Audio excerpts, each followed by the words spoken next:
Kebangkitan spiritual yang kamu alami sekarang sudah bukan tentang membangkitkan sisi spiritual dalam diri sendiri lagi. Tapi, sudah saatnya di 2025 ini, kamu semua bertransformasi menuju level kesadaran yang lebih tinggi lagi secara kolektif, yakni bersama-sama keluar dari matriks dan mewujudkan kebangkitan Nusantara yang sesungguhnya. Inilah Sabdo Palon Nagih Janji. Tapi apa sih sebenarnya matriks itu? Dan kenapa kita harus bareng-bareng keluar dari matriks ini kalau ingin Nusantara jadi mercusuar dunia? Buat kalian-kalian yang merasa terpanggil untuk mewujudkan Nusantara jadi mercusuar dunia, jangan di-skip video ini karena inilah waktunya bagi kita untuk membawa Nusantara keluar dari jebakan ketidaksadaran, berubah menjadi bangsa yang tercerahkan dan bisa meraih era kejayaannya kembali. Tapi sebelum lanjut videonya, simak dulu informasi penting berikut ini. Banyak orang bertanya, apa sih yang harus dilakukan jika mengalami kebangkitan spiritual? Kemana arahnya kebangkitan spiritual yang dialami? Apa yang harus dilakukan saat kebangkitan spiritual terjadi? Dan apa yang akan terjadi dalam hidup sih setelah mengalami kebangkitan spiritual? Apa bedanya spiritual dengan supranatural? Semua jawaban dari pertanyaan ini sudah saya bahas dalam online course yang berjudul Kebangkitan Spiritual dan Penyembuhan. Di sini juga sudah dilengkapi dengan tutorial meditasi dan beberapa hipnoterapi yang sangat berguna untuk proses spiritual kalian. Sehingga nanti harapannya kita bisa cepat menemukan kembali jati diri kita yang sesungguhnya, yakni sebagai makhluk spiritual yang berkesadaran. Untuk mengikuti online course-nya, silahkan klik link yang ada di deskripsi video. Atau kalian juga bisa hubungi nomor WhatsApp di deskripsi untuk mendaftar secara manual. Online course ini belum tentu akan ada terus, jadi mumpung masih ada, yuk buruan ikuti online course-nya dan rasakan dampak positif dari meditasi dan hipnoterapi yang ada di dalamnya. Saya tunggu kalian di online course ya.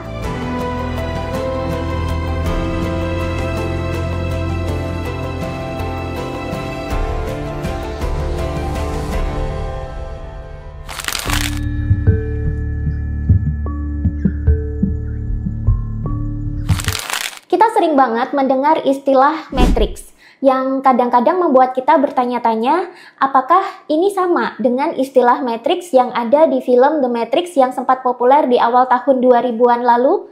Kalau saya sih sempat menduga ya, jangan-jangan film-film box office yang dibuat oleh Hollywood itu sebenarnya terinspirasi dari situasi masa depan yang banyak sekali dibicarakan di kalangan orang-orang spiritual atau di kalangan secret society. Mengingat sejak ratusan tahun silam, banyak banget seniman besar, cendekiawan, ilmuwan, pebisnis, dan pemerintah dari bangsa-bangsa besar dan maju di barat itu ternyata adalah anggota dari tarekat-tarekat kebatinan yang banyak menjamur di dunia barat, atau kita menyebutnya sebagai secret society. Bahkan para elit 1% yang menguasai 99% manusia di dunia pun sebenarnya mereka itu adalah orang-orang spiritual. Makanya kita sering banget mendengar mereka tergabung dalam tarekat kebatinan yang kontroversial, sehingga sering dijadikan rumor dalam teori-teori konspirasi dan dirumorkan mereka itu melakukan serangkaian teknik, laku, dan ajaran-ajaran spiritual dari dunia kuno yang membuat mereka akhirnya mengetahui rahasia alam semesta, lalu bisa mengendalikan banyak populasi. Itulah kenapa para konglomerat dunia biasanya bukan merupakan orang-orang agama, tapi mereka kebanyakan adalah orang-orang spiritual. Istilah matriks sendiri awalnya populer dalam budaya spiritual barat, di mana ini digunakan untuk menjelaskan sistem dan struktur dalam masyarakat yang membuat kita terikat pada cara hidup dan cara kerja yang konvensional atau mainstream. Sistem ini bisa mencakup norma sosial, ekspektasi budaya, sistem pendidikan, ataupun sistem ekonomi yang seringkali mengutamakan keuntungan daripada manusia. Pada dasarnya, matriks itu adalah status quo yang membuat banyak orang merasa terjebak sehingga sulit untuk membebaskan diri dan mereka terpaksa harus menjalani hidup sesuai dengan keinginan yang sudah dibentuk oleh matriks. Bahkan mereka harus menyangkal keinginan dari diri sendiri. Matriks adalah sistem yang telah mendarah daging dalam kehidupan bernegara dan kehidupan sosial kita. Sehingga bila kita berupaya untuk keluar dari pakem-pakem yang sudah terlanjur tercipta dari matriks ini, kita bakalan menjadi manusia yang asing, aneh, dan bisa saja kita dianggap sebagai pemberontak. Matrix bisa dilihat sebagai status quo yang membuat banyak orang merasa terjebak sehingga sulit untuk membebaskan diri dan mereka terpaksa menjalani hidup sesuai dengan keinginan si Matrix itunya. Misalnya, Matrix bisa mendorong kita untuk mengikuti jalur tradisional dalam karir. Matrix bisa membuat kita memprioritaskan kesuksesan finansial daripada kepuasan pribadi. Dan Matrix membuat kita harus menyesuaikan diri dengan norma-norma masyarakat seputar gender, ras, dan seksualitas. Meskipun itu sangat bertentangan dengan jati diri kita yang sesungguhnya. Tapi atas nama sistem, mau tidak mau kita harus nurut.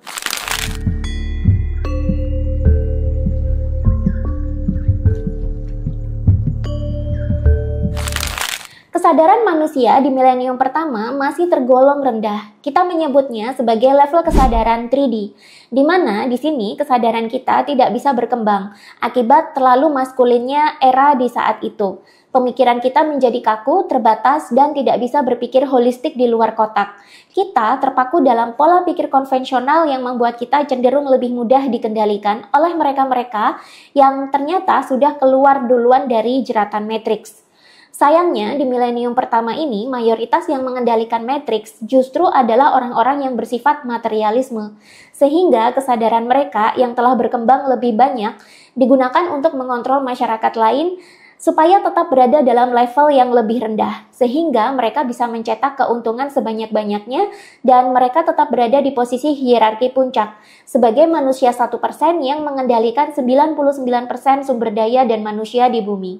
Era ini adalah era di mana kapitalisme lahir, yang membuat manusia saling berperang satu sama lain untuk memperebutkan wilayah dan sumber daya, serta membuat manusia menjajah bangsa lain agar bisa mendapatkan keuntungan sebanyak-banyaknya.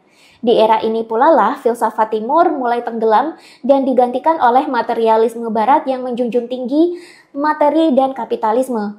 Di era ini, 99% manusia dijaga agar berada dalam ketidaksadaran dan tetap merasa aman dalam sistem.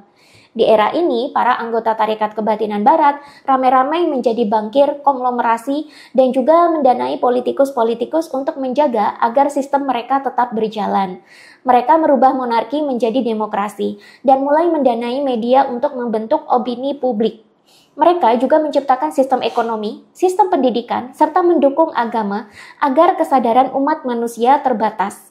Sehingga selama milenium pertama, umat manusia tanpa sadar telah menjadi mesin penghasil kekayaan bagi orang-orang 1% yang tak terlihat di publik ini. Perang banyak terjadi. Di sisi lain, perang selain untuk mengakuisisi wilayah atau bangsa yang kaya akan sumber daya, juga menjadi generator uang yang sangat melimpah.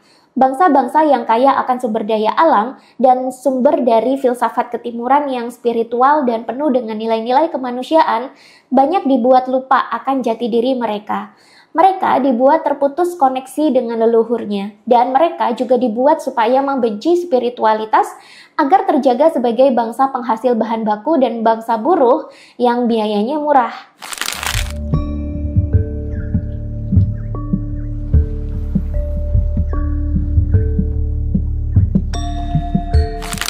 Nusantara sebagai negeri dengan sumber daya alam dan sumber daya manusia yang melimpah, memiliki nasib yang sama seperti bangsa-bangsa di Amerika, Asia, dan bangsa-bangsa Afrika lainnya, di mana sejak abad 15 Masehi telah menjadi sasaran okupansi kolonialis Eropa. Mereka menyeberang meninggalkan Eropa untuk mencari bahan baku murah dan juga mencari sumber emas yang melimpah. Yang mana dalam tarekat-tarekat kebatinan, mereka disebutkan berada di negara-negara tropis yang jauh di timur sana. Mereka menyebutnya tanah yang kaya dengan sumber daya alam dan emas ini sebagai India, Hindia, Indis, atau yang lain-lain yang istilahnya mirip-mirip. Penduduknya dikisahkan memiliki kulit coklat kemerahan dan tinggal di iklim yang hangat. Tanahnya subur dan banyak mengandung emas. Barang siapa yang bisa menguasai negeri ini, maka ia akan menguasai dunia. Ketika salah satu dari penjelajah Eropa ini menemukan daratan Amerika, mereka salah mengira bahwa itu adalah tanah India atau tanah Indis yang diincar para anggota Secret Society. Tapi ketika Belanda dan Inggris menemukannya, India dan Nusantara telah menjadi penyokong kejayaan dua bangsa ini selama abad-abad imperialisme. Mereka telah menyadari Tanah-tanah di India, di Nusantara, dan di Amerika yang kaya dengan suku-suku kuno tersebut ternyata menyimpan begitu banyak ilmu pengetahuan spiritual melimpah yang ternyata bisa membuat mereka menjadi penguasa dunia.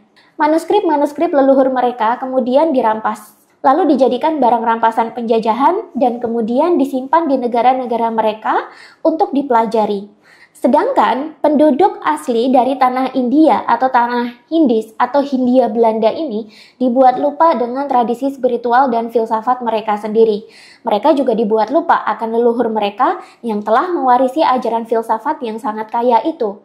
Penduduk asli dari kepulauan ini kemudian dijadikan bangsa budak atau pekerja.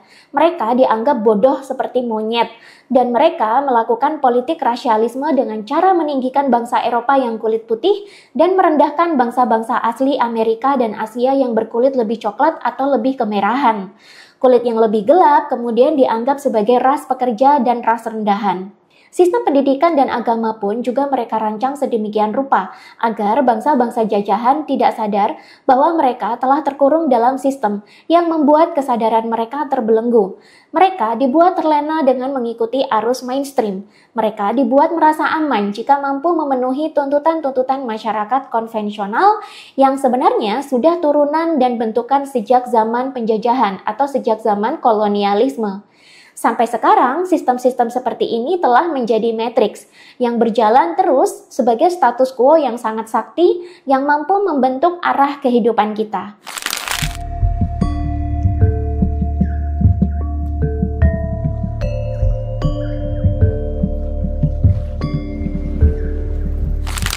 Singkat cerita, setelah Perang Dunia Kedua berakhir, kolonialisme dan imperialisme juga usai.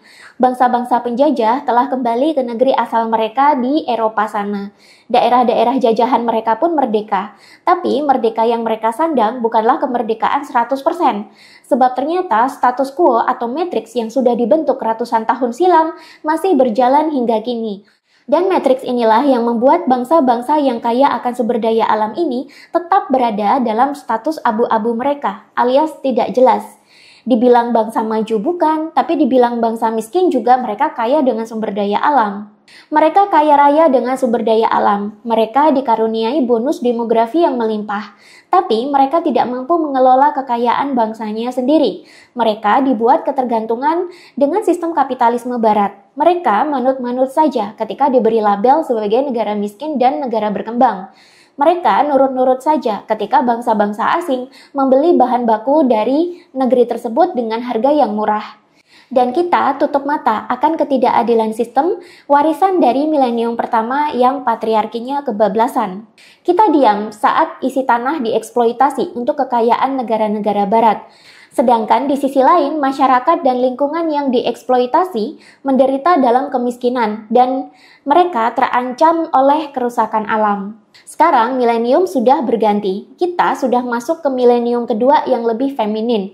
Ini adalah eranya peradaban-peradaban timur yang spiritual dan filosofis. Ini adalah eranya di mana kolaborasi, harmonisasi manusia dengan alam, serta welas asih sebagai dasar dari kemanusiaan seharusnya menjadi nilai-nilai utama dalam kehidupan di bumi. Ini adalah era di mana kita semua saling menyatu dan terkoneksi satu sama lain. Ini adalah eranya kolaborasi. Dan ini adalah era pengganti kapitalisme. Kapitalisme akan berganti dengan universalisme, yang mana dalam filsafat Jawa kita menyebutnya sebagai kemanunggalan. Inilah saatnya bagi kalian yang terpanggil untuk keluar dari matriks ini bersama-sama agar Nusantara bisa kembali kepada jati dirinya sebagai bangsa yang tercerahkan. Kalau kalian tidak bisa menyadarkan orang lain, kalian cukup mengizinkan diri kalian untuk keluar dari matriks ini sekarang juga. Sebab ketika kalian berhasil keluar dari matriks, maka vibrasi kalian akan berbeda. Kalian akan lebih kompatibel dengan zaman yang baru nanti. Dan energi kalian yang telah tinggi ini akan mempengaruhi orang lain secara alami. Inilah yang disebut cara kerja kesadaran kolektif. Satu orang yang telah sadar dan keluar dari matriks, maka vibrasinya akan menyebar dan secara bawah sadar ikut menyadarkan orang-orang lain juga tanpa kalian perlu berupaya keras, tanpa kalian perlu ngotot. Inilah saatnya Sabdo Palon nagih janji dengan cara membuat kita berani untuk keluar dari matriks-matriks yang telah dibuat sejak ratusan tahun silam. Jika bangsa Nusantara bisa keluar dari matriks ini, maka saatnya Nusantara akan menjadi mercusuar dunia. Dan ini sudah semakin dekat waktunya.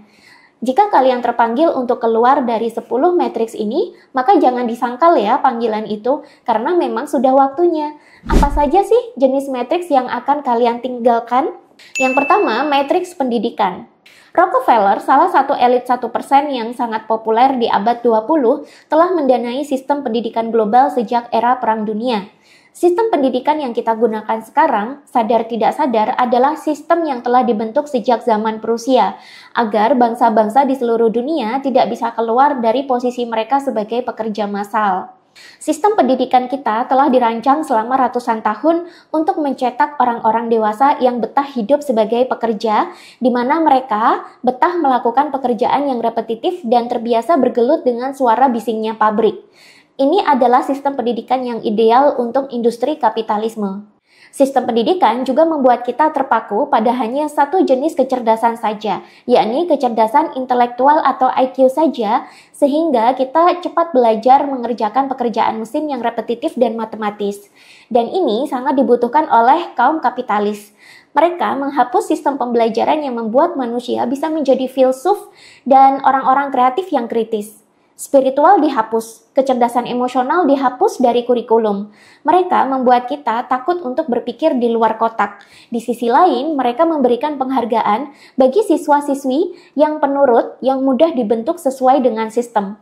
Ini adalah para siswa yang sibuk mengejar ranking dan memenangkan perlombaan semata, agar setelah lulus mereka bisa melamar kerja dan menjadi pekerja yang baik dan berintegritas tinggi. Anak-anak didik yang memiliki pemikiran ingin memulai bisnis setelah lulus kuliah atau bercita-cita menjadi konglomerat akan ditertawakan dan dicap aneh. Sedangkan yang mengejar prestasi agar diterima sebagai pegawai korporasi, ASN, pegawai BUMN, atau berkarir di TNI Polri itu dianggap sebagai calon menantu idaman. Anak-anak sibuk dibuat bersaing mencari pekerjaan melulu, supaya negara-negara berkembang ini tidak banyak melahirkan entrepreneur baru. Sehingga negara-negara berkembang ini terus bergantung dengan investor-investor asing sepanjang masa. 2. Matriks agama. Kedengarannya mengejutkan, tapi sayang sekali agama pun adalah matriks yang sudah dibentuk oleh para kapitalis. Agama yang sekarang dengan agama yang ada di zaman dulu sudah sangat jauh berbeda. Di zaman dulu, di saat agama baru muncul, agama merupakan jalan spiritual untuk menjaga perilaku manusia agar selaras dengan hukum-hukum Tuhan. Tapi di zaman sekarang, agama telah didanai oleh elit-elit kapitalisme agar ceramah dan sistem mereka menjaga kesadaran kita ada di level yang rendah terus. Kita dibuat menyembah-nyembah pemuka agama, tapi lupa akan esensi spiritual dari beragama itu sendiri. Kita juga dibuat takut dengan dosa dan neraka melulu. Kita dibuat sibuk memikirkan halal haram dan bid'ah melulu. Sehingga kita tanpa sadar sering menolak kemajuan. Kita disuruh bersyukur melulu akan kemiskinan dan ketidakadilan sistem yang ada. Sebab pemuka agama kita menyatakan, Tuhan menyukai orang-orang yang sabar. Di sisi lain, kapitalis-kapitalis besar sibuk mendanai politikus yang dekat dengan pemuka-pemuka agama tertentu. Semakin banyak jemaatnya, semakin fanatik jemaatnya, maka semakin legit bagi si politikus. Jamaahnya didoktrin agar memilih politikus dalam pemilu, sedangkan politikusnya sibuk membuat kebijakan untuk kepentingan kapitalis yang mendanai si politikus dan pemuka agama tadi. 3. Matriks kapitalisme. Kapitalisme sudah dimulai sejak era kolonialisme dan imperialisme. Ini sudah dimulai sejak Portugis dan Spanyol melakukan penjelajahan untuk menemukan benua Hindia atau Indis yang kaya dengan emas dan bahan pangan. Sampai sekarang pun kapitalisme masih berlaku. Kita dibuat terjebak dalam pemikiran kapitalis bahwa itu baik untuk menghasilkan keuntungan sebanyak-banyaknya dengan cara menekan biaya yang serendah-rendahnya. Tidak peduli, penekanan biaya ini akhirnya menindas kesejahteraan orang lain. Bahkan tidak peduli juga kalau itu berpotensi merusak lingkungan. Tanpa kita sadari, sistem kapitalisme juga yang membagi negara-negara di dunia ini menjadi negara maju dan negara miskin atau berkembang. Secara bawah sadar, nama negara berkembang ini terus terulang-ulang dalam pikiran kita, sehingga kita menjadi bangsa yang miskin dan berkembang melulu. Bahkan, matriks mereka telah mendarah daging hingga ke alam bawah sadar kita. 4. Matriks uang fiat. Tak hanya membuat sistem kapitalisme yang membuat kita terjebak sebagai bangsa buruh yang senantiasa miskin atau berkembang. Sistem uang yang kita gunakan sehari-hari juga merupakan matriks yang telah didesain sejak ratusan tahun silam. Dulu, ekonomi kerajaan-kerajaan di Nusantara, termasuk juga monarki-monarki di Eropa, bisa stabil karena mereka menautkan uang mereka dengan emas.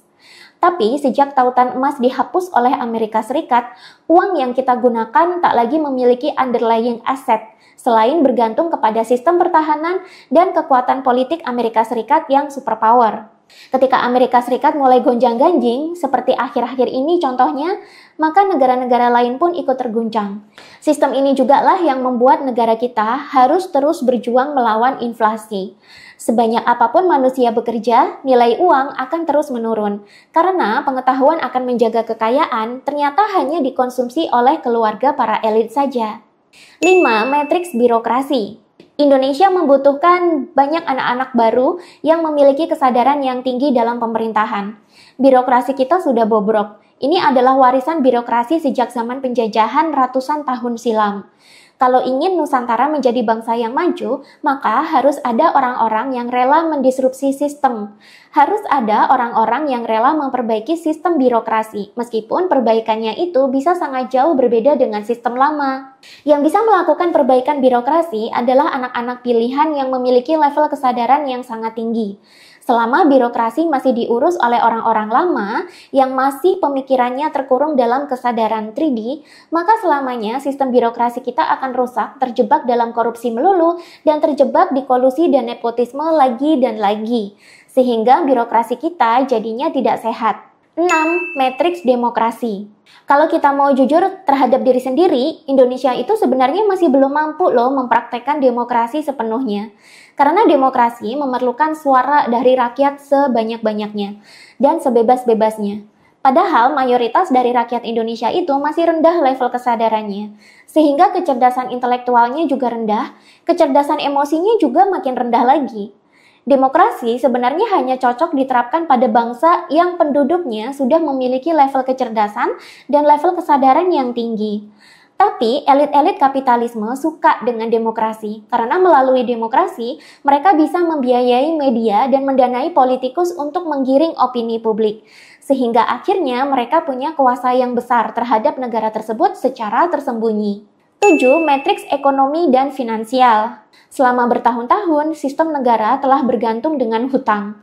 Entah itu hutang dari negara-negara maju lainnya, ataupun hutang dari Bank Dunia atau lembaga keuangan internasional lainnya.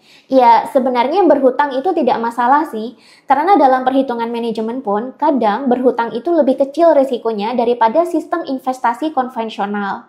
Tapi ketika berhutang itu menjadi mindset yang pakem, ini yang berbahaya, karena akhirnya pejabat akan terus berhutang dan menambah-nambah hutang terus untuk semua masalah ekonomi.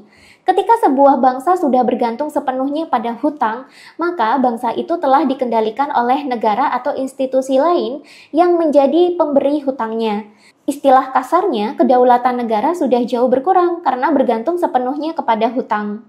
8. Matriks patriarki dan feminisme yang ekstrim. Dulu, di awal-awal milenium pertama, laki-laki itu memberikan peranan dalam keluarga dan hubungan sebagai penyedia, pelindung, dan pemenuh kebutuhan. Laki-laki memenuhi fungsi maskulinnya yang sehat. Tapi ketika kapitalisme terbentuk, pemilik industri manufaktur menemukan fakta bahwa perempuan ternyata bekerja lebih ulet, lebih teliti, dan juga lebih penurut dibandingkan dengan laki-laki. Ditambah dengan munculnya gerakan-gerakan feminisme yang bertujuan membebaskan perempuan untuk bekerja dan berpendidikan, salah satu dari elit kapitalis tersebut akhirnya mendanai gerakan ini. Hingga akhirnya gerakan feminisme ini berkembang dan berubah menjadi feminisme ekstrim dengan kedok kesetaraan gender. Kesetaraan gender kemudian menjadi tren, sehingga perempuan bisa bekerja dan mencari nafkah dalam keluarga. Sedangkan laki-laki semakin sulit mendapatkan pekerjaan karena perusahaan sekarang lebih suka merekrut perempuan yang lebih pekerja keras dan juga lebih mudah diarahkan. Akhirnya timbullah gejolak sosial baru. Laki-laki yang kehilangan maskulinitasnya karena kesulitan mencari kerja dan mencari uang, akhirnya berperilaku patriarki ekstrim dan toksik di rumah. Sehingga perempuan menderita dan memilih untuk bercerai, lalu fokus menghidupi anak dengan bekerja. Sehingga akhirnya fungsi spiritualitas dan kemanusiaan laki-laki dan perempuan pun terganggu. Hubungan orang tua yang toksik akan melahirkan anak-anak yang traumatik. Anak-anak yang traumatik akan meniru orang tuanya di masa depan dengan memilih pasangan dan terjebak dalam tipe hubungan yang serupa seperti yang orang tuanya lakukan di zaman dulu. Inilah yang kita sebut dengan trauma antar generasi. 9. Matriks sosial. Tanpa disadari, sosial kita juga telah menjadi matriks. Kita dituntut sejak kecil untuk mencari kerja, begitu lulus sekolah. Kesuksesan kita diukur dari seberapa banyak gaji kita atau seberapa tinggi jabatan yang kita peroleh. Bahkan pernikahan pun telah menjadi matriks sosial. Sosial telah menuntut kita untuk cepat menikah di usia yang relatif muda, tanpa peduli apakah kita cocok dengan pasangan kita atau tidak. Kalau sudah dapat pekerjaan, sudah lulus kuliah, maka wajib segera menikah. Kalau sudah menikah, maka wajib segera punya anak. Karena itulah konstruksi sosial kita yang telah menjadi standar kesuksesan dalam hidup. Yang tidak sesuai dengan norma, biasanya akan dibully. Minimal dicap sebagai orang aneh atau madesu. Tidak ada waktu bagi kita untuk menyelami diri kita sendiri dan memberi kesempatan bagi diri untuk menjalankan hidup sesuai dengan jati diri kita. 10. Matriks kesuksesan mainstream. Kesuksesan kita selama ini selalu diukur dari materi. Kesuksesan itu selalu identik dengan harta dan tahta. Kita belum sukses kalau belum memiliki gaji yang tinggi. Kita belum dianggap sukses kalau belum memiliki jabatan yang tinggi dan bergengsi. Sehingga hidup kita pun terdesain untuk selalu mengejar kesuksesan materi. Tanpa sadar, kita jadi mengabaikan diri kita sendiri. Kita jadi mengabaikan tujuan hidup kita yang sesungguhnya. Kita juga mengabaikan apa yang menjadi panggilan dari jiwa kita. Sehingga kita akhirnya kehilangan jati diri, kehilangan koneksi dengan diri kita sendiri, kemudian kita jadi menderita di dalam batin, lalu menjadi manusia yang mudah dikendalikan. Kenapa? Karena kita jadi gampang stres akibat kehilangan koneksi dengan diri kita sendiri. Padahal kesuksesan itu tidak melulu soal mengejar dan mendapatkan materi semata. Ada aspek jati diri yang selama ini terabaikan. Di milenium kedua ini, kesuksesan itu bukan cuma soal keberlimpahan uang atau jabatan, tapi kesuksesan juga adalah tentang apakah kita sudah hidup sesuai dengan tujuan kita. Apakah kehidupan kita ini sudah sesuai dengan jati diri kita yang seharusnya?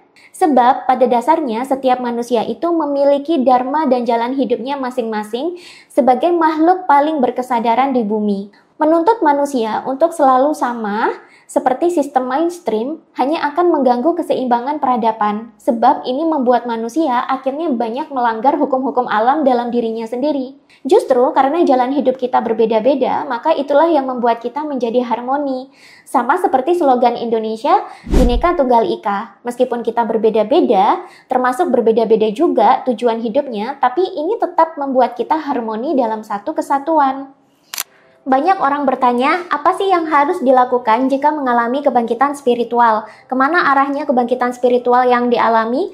Apa yang harus dilakukan saat kebangkitan spiritual terjadi? Dan apa yang akan terjadi dalam hidup sih setelah mengalami kebangkitan spiritual? Apa bedanya spiritual dengan supranatural? Semua jawaban dari pertanyaan ini sudah saya bahas dalam online course yang berjudul Kebangkitan Spiritual dan Penyembuhan. Di sini juga sudah dilengkapi dengan tutorial meditasi dan beberapa hipnoterapi yang sangat berguna untuk proses spiritual kalian. Sehingga nanti harapannya kita bisa cepat menemukan kembali jati diri kita yang sesungguhnya, yakni sebagai makhluk spiritual yang berkesadaran. Untuk mengikuti online course-nya, silahkan klik link yang ada di deskripsi video. Atau kalian juga bisa hubungi nomor WhatsApp di deskripsi untuk mendaftar secara manual. Online course ini belum tentu akan ada terus, jadi mumpung masih ada, yuk buruan ikuti online course-nya dan rasakan dampak positif dari meditasi dan hipnoterapi yang ada di dalamnya. Saya tunggu kalian di online course ya.